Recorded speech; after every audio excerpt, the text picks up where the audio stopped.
कृष्ण गोविंद हरे मुरारे, हे नाथ नारायण वासुदेव।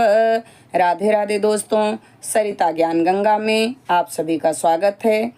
आइए हम लीला पुरुषोत्तम भगवान श्री कृष्ण के चरणों में प्रणाम करते हुए पुरुषोत्तम मास महात्म्य की कथा का श्रवण करें।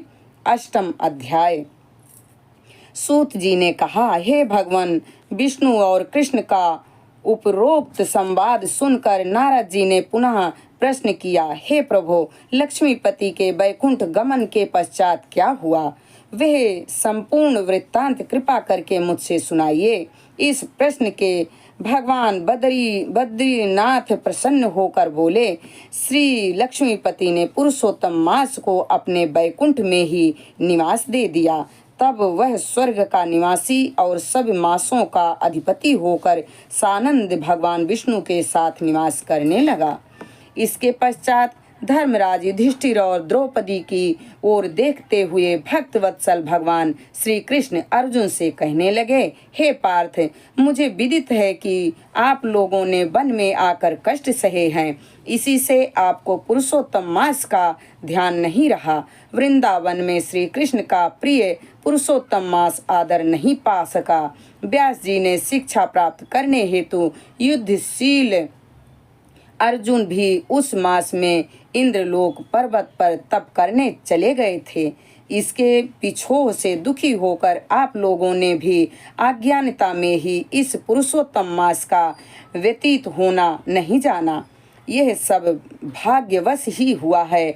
अब मैं आपके दुखों के दूसरे कारण को इतिहास के साथ कहता हूँ, तुम ध्यान लगाकर सुनो। श्री कृष्ण जी बोले, यह द्रौपदी पूर्व जन्म में एक विद्वान ब्राह्मण की पुत्री थी। बाल्यावस्था बीतने पर यह युक्ति हुई, इसके नेत्र बड़े सुंदर हो गए और रूप निखर गया। यह चतुर, गुणी और अत्यंत सुंदरी थी तथा पिता की अति प्यारी थी। पिता ने उसे पुत्र की भांति पाला पोसा था और कभी उपेक्षा नहीं की थी। यह साहित्य, शास्त्र तथा नीति में पूर्ण निपुण हो गई। माता की मृत्यु पहले हो गई थी, इससे उसे पिता ने ही पाला था। पड़ोसियों और सखियों का सुख देखकर वह भी पति और पुत्र आदि की कामना करने लगी। विचार करती रहती थी कि ऐसे गुणी और भाग्यशाली पति पुत्र आदि मुझे किस प्रकार प्राप्त होंगे। उस जन्म में इसके विवाह की व्यवस्था इसके पिता नहीं कर पाए, इसलिए हर समय यही सोचती रहती थी कि अब क्या किया जाए, किस देव की उपासना की जाए, किस मुनि के समीप जाऊं, कौन सा तीर्थाटन करूं, मेरा भाग्य कैसा सोया हुआ है, कोई मुझे पत्नी रूप में अंगीकार क्यों नहीं करता। इतने विद्वान होने पर भी मेरे पिता भाग्य दोष से ही मूर्ख बने हुए हैं, जो विवाह की व्यय होने पर भी मेरे लिए उपयुक्त वर नहीं ढूंढ रहे हैं। मैं अपनी सखियों में प्रमुख बनी हुई हूँ, किंतु फिर भी कुमारी हूँ। मेरी सखियों को स्वामी के सुख का जैसा अनुभव है, मुझे वैसा नहीं है, इसी से मुझे अत्यंत क्लेश है। इसी प्रकार इच्छाओं के समुद्र से चिंतातुर वह कन्या मोह और शोक के सागर में हर समय डूबी रहती थी। दूसरी ओर वह विद्वान ब्राह्मण कन्यादान हेतु उपयुक्त पात्र की खोज करने में लगा रहा, किंतु उसके योग्य पात्र नहीं मिला और वह निराश हो गया। अपनी कन्या के दुर्भाग्य से उसके संकल्प का पिंजरा टूट गया और दैववशात उसे तीव्र एवं दारुण ज्वर से ग्रस्त कर लिया। उसने अपनी पुत्री को स्मरण किया, किंतु जब तक भयभीत पुत्री उस तक आई, उसके प्राण निकल गए। इस प्रकार वह ब्राह्मण अपने जीवन काल में कन्यादान करने की प्रसन्नता भी अनुभव नहीं कर सका।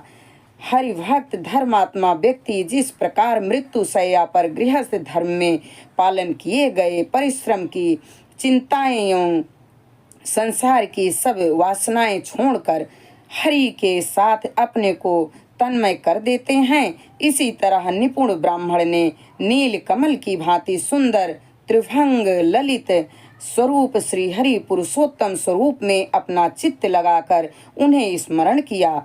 उसने मन ही मन भगवान से प्रार्थना की, हे राजाओं के राजा, हे राधा के संग भ्रमण करने वाले, प्रचंड भुजाओं से दैत्यों का हनन करने वाले, हे श्री कृष्ण, हे गोविंद, हे मुरारे, हे राधिकापति, मैं अपनी आपकी वंदना करता हूँ। हे नाथ ऋषिकेश, मैं आपकी वंदना करता हूँ, मुझे अपनी शरण में ले लो। मृत्यु शैया पर पड़े उस ब्राह्मण के ऐसे वचनों को सुनकर भगवान के लोक से उनके पार्षद आ पहुँचे और मृतक की आत्मा को लेकर भगवान के चरण कमलों में प्रस्तुत कर दिया। अपने पिता को मृत्यु पाकर वह कन्या हाहाकार करके रुदन करने लगी। पिता के शरीर को गोद में रखे वह करुण विलाप करने लगी। हाय पिता, अपनी पुत्री को सुख से रखने वाले कृपालु, मुझे आप किसके आश्रय छोड़ गए हो? मुझे पितृहीना की अब कौन रक्षा करेगा? न मेरा कोई भाई है, न कोई और कुटुंबी जन, मेरी तपस्विनी माता भी तो नहीं रही। हाय, मेरे भोजन वस्त्र की चिंता अब कौन करेगा? हे पुत्री को प्यार करने वाले पिता, तुम में बिना मेरा विवाह किए हुए मुझे कहाँ छोड़ गए? हे तपोनिधि, लौटकर यहाँ आओ। इस प्रकार अश्रु बहाती हुई वह ब्राह्मण बालिका बारंबार रुदन करती रही। उसका ऐसा करुण रुदन सुनकर उस वन में निवास करने वाले अन्य ब्राह्मण सोचने लगे कि ऐसे करुण स्वर में कौन रोता है। तो पता लगा कि ब्राह्मण की पुत्री रोती है। उसका पिता मृत्यु को प्राप्त हो गया था। सो सब एकत्रित होकर विलाप करते हुए उस ब्राह्मण बालिका के निकट पहुँचे और रुदन करने लगे।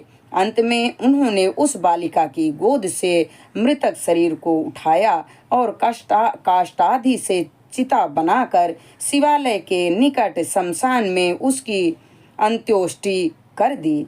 उसके पश्चात दुखी ब्राह्मण बालिका को धीरज बंधाकर सब अपने अपने निवास स्थानों को लौट गए।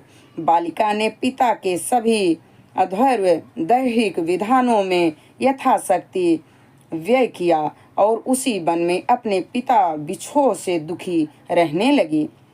इति श्री पुरुषोत्तम मास महात्म्य कुमारी विलोप नाम अष्टो अध्याय समाप्त। यहाँ पर अष्टम अध्याय संपन्न हुआ। हरे राम